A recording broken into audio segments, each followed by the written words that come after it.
Igitabo cy'intangiriro umutwe wa 30. Rasheli yabonye ko atabyariye Yakobo agirira mukuru w'ishyari, abwira Yakobo ati mpa kubyara n'ibyanga mpfe. Yakobo arakarira Rasheli aramubwira ati mbese ndi mu cyimbo cy'Imana yazibye inda yawe?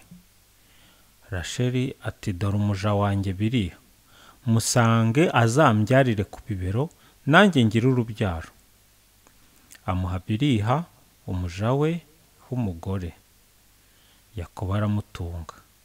Biliha asama inda abyarira Yakobo umwana w'umuhungu. Rasheli ariyamira ati Imana yanciriye urubanza neza kandi yumvise ijwi ryanjye, none impaye umwana.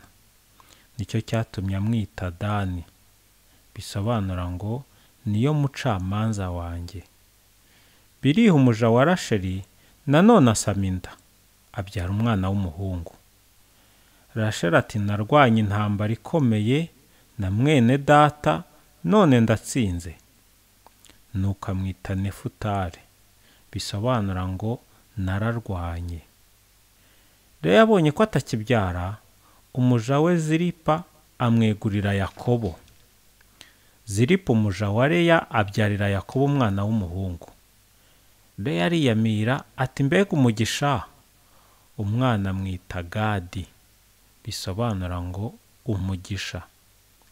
Zilipa umuja wa Leya nanone abyarira Yakobo umwana w'umuhungu. Leya ati ngize amahirwe, kandi abakobwa bose bazanyita umuhire. Umwana amwita Asheri, bisobanura ngo muhire. Igihe cy'isarura ry'ingano, Rubeni ajya mu mirima abona imbuto zitwa iz'urukundo, azizanira nyina Leya. Rasheli abwira Leya ati ndakwinginze mpa izo mbuto z'urukundo umuhungu wawe yakuzaniye. Leya aramusubiza ati ese ntibyaguhagije kuba warantwaye umugabo, none urashaka no kuntwara n'imbuto z'urukundo nazaniwe n'umwana wanjye? Rasheli aravuga ati noneho iri joro murarane, bibe igihembo cy'imbuto z'urukundo umwana wawe yazanye. Nimugoroba Yakobo araza avuye mu mirima. Leya aramusanganira ati iri joro uragomba kundaza, kuko ariko nabyumvikanyeho na murumuna wanjye wantwaye imbuto z'urukundo nazaniwe n'umwana wanjye.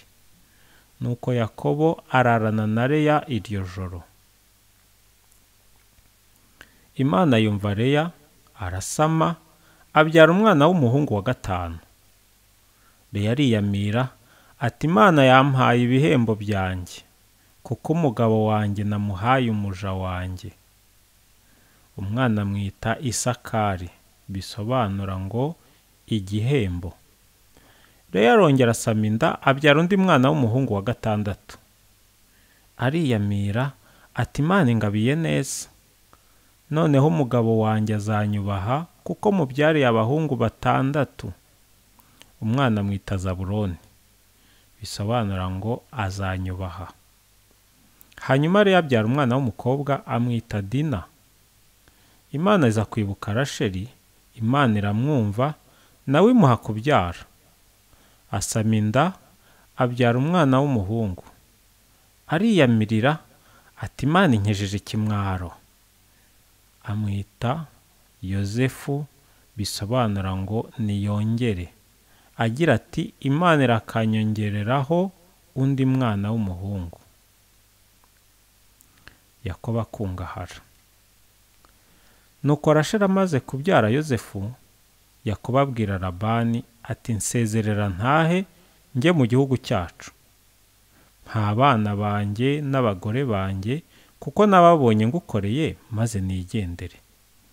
Uzi neza imirimo yose narangirije iwawe.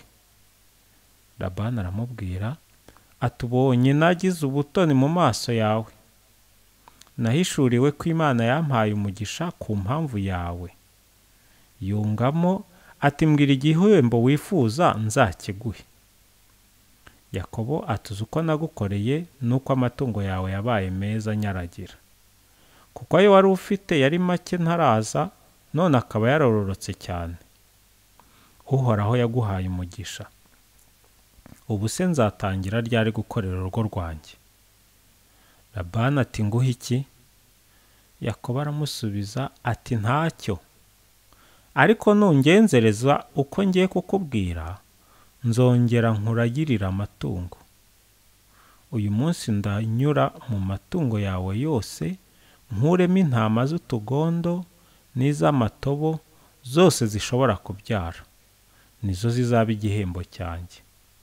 No ku ihene nzabigenza ntyo. Ejo nuza kureba igihembo cyanjye, izitazaba utugondo cyangwa amatobo uzazita inyibano. Nuzisangamo nzaba ndi igisambo. Labani ati nemeye ko bizaba bityo. Uwo munsi nyine Labani arobanura mu bushyo bwe ihene n'intama z'ibihuga, z'utugondo n'iz'amatobo, yaba amapfizi cyangwa inyagazi zishobora kubyara. Nuko zose azishinga abahungu be, abategeka kuzijyana kure ya Yakobo nk'uko urugendo rw'iminsi 3.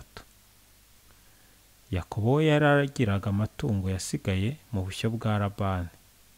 Nuko Yakobo yenda udushami tubisi tw'ibiti by'amoko 3, akuraho utugozi tw'igishishwa ku buryo haboneka imirongo yera.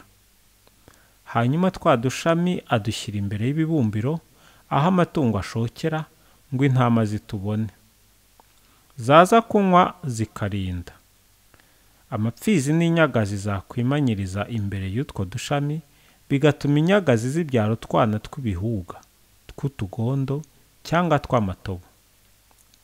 Yakobo akazirobanura, akerekeza intama ku dushami dufite imirongo yera, nuko zamara kubyara akibonera ry'umukumbi we bwite, ntawuvange n'amatungo ya Labani. Uko amatungo y'amajigija yarindaga, niko Yakobo yashyiraga udushami ahashokera kugira ngo yimanyirize imbere y'utwo dushami. Ariko yaba mabi ntadushyireho, bigatuma amabi aba ya Labani, ameza akaba ya Yakobo.